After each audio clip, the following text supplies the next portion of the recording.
ఈ గొర్రెల దొడ్డి చుట్టుపక్కల ఉండేటువంటి 3 ట్యాంక్స్లో చేపలన్నీ కూడా చనిపోయినాయి. సడన్గా చేపలు పిల్లలు, చేపలు, పాములు అన్నీ చనిపోయింది. ఎందుకని ఈ చుట్టుపక్కలంతా కూడా ఒక ఆందోళన మొదలైంది. పక్కనే మనకి ఇండస్ట్రియల్ ఎస్టేట్ ఉంది కాబట్టి అక్కడ ఫామ్ గేట్ అనేటువంటి ఒక డైరీ ఉంది. ఆ డైరీ ద్వారా వచ్చినటువంటి వ్యర్థాల వల్ల ఇది పొల్యూట్ అయిందనేది ప్రిలిమినరీగా వీళ్ళు చెప్పేటువంటి పరిస్థితి. దానికోసం ఇప్పుడు పొల్యూషన్ సంబంధించినటువంటి పొల్యూషన్ కంట్రోల్ బోర్డు కూడా ఇప్పుడు ఇన్ఫార్మ్ చేయడం జరిగింది. అక్కడ వాళ్ళు ఈటీబీ ప్లాంట్ వర్క్ అవుతా ఉందా లేదా ఈటీబీ ప్లాంట్ ఉందా వాళ్ళకి లేదా, దాన్ని ప్యూరిఫై చేసి వదులుతున్నారా లేదా అనేది ఆ పొల్యూషన్ కంట్రోల్ బోర్డు వాళ్ళు చూస్తారు. అదేవిధంగా ఎంఆర్ఓ కానీ ఎంపీడీఓ కానీ కన్సర్న్ అధికారులందరూ కూడా ఒకసారి దాన్ని విజిట్ చేసి నిజంగా అక్కడ ఏం జరుగుతూ ఉంది, ఈ చెరువులు పొల్యూట్ అయ్యి ఈ చేపలు అవన్నీ చనిపోవడానికి కారణం ఏందనేది పూర్తిగా కూడా దానిపైన అధ్యయనం చేసేటువంటి పరిస్థితి ఉంది. ముఖ్యంగా దీన్ని కంట్రోల్ చేయాల్సినటువంటి అవసరం ఉంది. నిజంగా కానీ ఎక్కడైనా జరిగితే దాన్ని కంట్రోల్ చేయమని కూడా చెప్పడం జరుగుతూ ఉంది. అదేవిధంగా ఈ చెరువుల్లో ఏదైతే ఇవన్నీ చనిపోయాయో ఈ చుట్టుపక్కల ఉండేటువంటి రైతాంగం ఎవరైతే ఉన్నారో ఇక్కడ వాళ్ళు కొంచెం అప్రమత్తంగా ఉండాలి. ఎందుకంటే ఆవులు కానీ గొర్రెలు కానీ ఏమైనా వచ్చి మళ్ళీ ఆ నీళ్లు తాగితే అవి కూడా కొన్ని ఆరోగ్యపరంగా దెబ్బతిని అవి కూడా కొన్ని ఇబ్బంది పడేటువంటి పరిస్థితి ఉంది. కాబట్టి దానిపైన కూడా అప్రమత్తంగా ఉండమని చెప్పి నేను ఇక్కడ ఉన్నటువంటి రైతులందరూ కూడా కోరుకుంటున్నా. దాన్ని ఏం చేయాలనే దానిపైన ఆ పొల్యూషన్ కంట్రోల్ బోర్డు వచ్చి ఎక్కడ దీనికి తప్పు జరిగింది, ఎక్కడి నుంచి దీనివల్ల ఈ డ్యామేజ్ జరిగింది అనే దానిపైన ఈరోజు రేపు క్లియర్ కట్గా మనకు తెలుస్తుంది. కాబట్టి దాన్ని అధికారులందరూ కూడా చర్యలు తీసుకోవడం జరుగుతుంది. చర్యల ప్రకారం రేపు ఏం చేయాలనేది ప్రభుత్వం నిర్ణయం తీసుకోవడం జరుగుతుందని చెప్పి తెలియజేసుకుంటాం.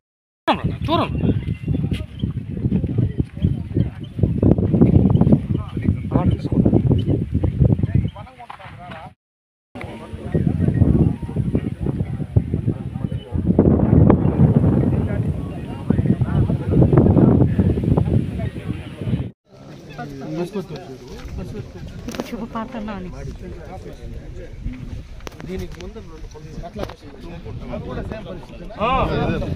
ఫస్ట్ వాటిల్లో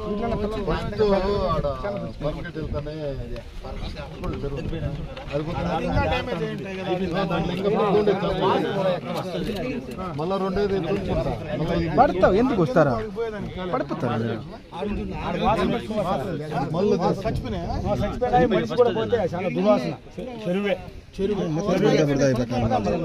ఫ్యాక్టరీ వాటర్ కూడా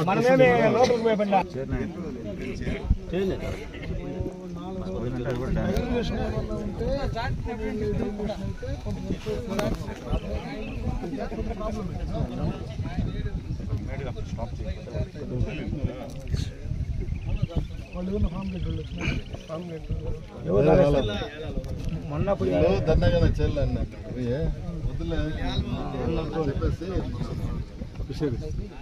ఫిషరీస్ ఏమి ఎందుకు అయ్యింది కెమికల్ అప్పుడు మనం కంట్రోల్ చేసి వాళ్ళు ఈటీపీ ఆ ప్లాంట్ పెట్టుకోవాలి, ట్రీట్మెంట్ ప్లాంట్.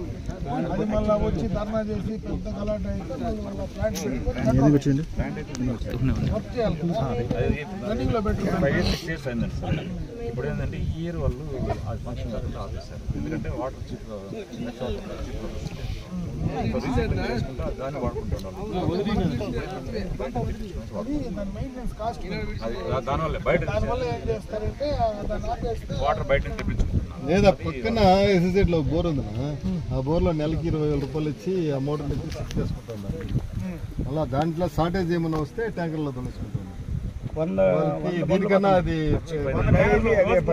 దానికన్నా ఇది ఈజీగా దిగుతా ఉంది. పక్కన మోటార్ ఈజీ తీసుకుంటాం. అక్కడేం ప్రాబ్లం లేదు.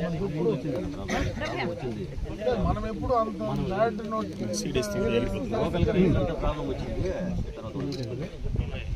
ఏ డైరీ కూడా అవసరం. దానివల్ల పొల్యూషన్ మొత్తం గ్రౌండ్ వాటర్ అంతా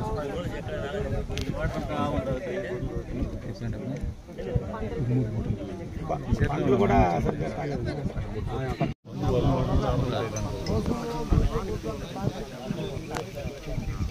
కొద్ది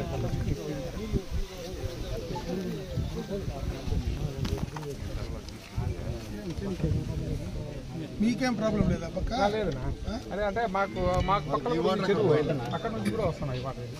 మా పక్కలో కమ్మలుకుంటారా, అక్కడ నుంచి స్టార్టింగ్ ఇది, అది నిండిపోయి మళ్ళీ ఇట్లా వచ్చి. Hello, good morning sir. బాగున్నారు, మీరు బాగున్నారా?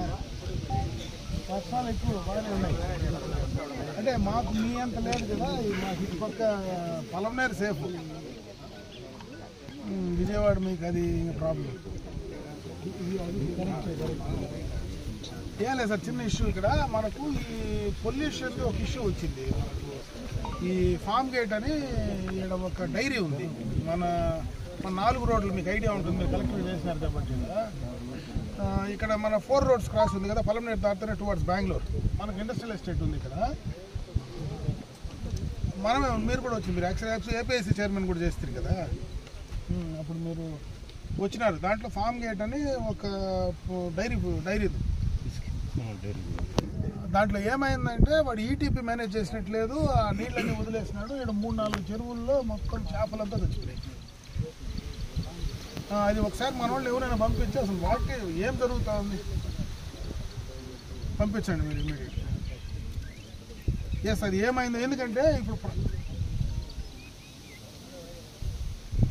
అదే సార్, అది ఇంకో ప్రాబ్లం ఏమైందంటే మనకు శంకరరాయలపేట చెరువు మీకు ఐడియా ఉంటుంది, చాలా పెద్దది. శంకరరాయలపేట అంటే పెద్ద ట్యాంక్ కదా, చాలా పెద్ద, పుంగనూరు కాన్స్టిట్యున్సీలోనే పెద్ద ట్యాంక్, చాలా పెద్ద ట్యాంక్ అది, పాత పుంగనూరు, ఇప్పుడు పలమనేరు, అది జిల్లాలోనే పెద్దది. అది ఇప్పుడు ఈ నీళ్లు దానికి పోతున్నాయి, ఇది పోయి ఇంకా ఆ చెరువు స్పాయిల్ అయిందనుకో చాలా పెద్ద ఇష్యూ అయిపోతుంది, చాలా పెద్ద ఇష్యూ అవుతుంది. మీరు ఇమీడియట్గా పంపించి చెక్ చేయమనండి అసలు ఏం జరుగుతుంది. ఓకే ఓకే ఓకే, అట్లే సార్. ఓకే బాగున్నారు, మీరు బాగున్నారా? నేను వస్తాను ఈసారి వచ్చినప్పుడు మీకు. నా అవసరం కూడా ఉంది, నేను కూడా జస్ట్ నేను విజయవాడకు వస్తాను, 3rd వస్తాను. ఏదో హౌస్ కమిటీకి నన్ను వేసినారు అనవసరంగా. నేను 3rd నేను ఉంటాను సార్, అక్కడే అసెంబ్లీలోనే ఉంటాను, మీకు ఫోన్ చేస్తాను లేట్ అవసరం. అవును,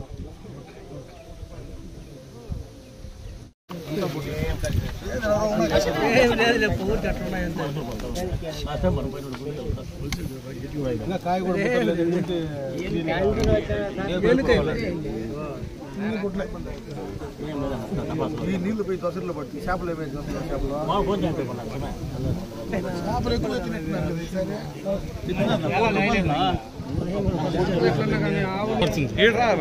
సదనంలోకి రాని అది నిలుచుకుని కూడా కష్టం. నాకు కొంచెం మీరు అంతా వెనకాల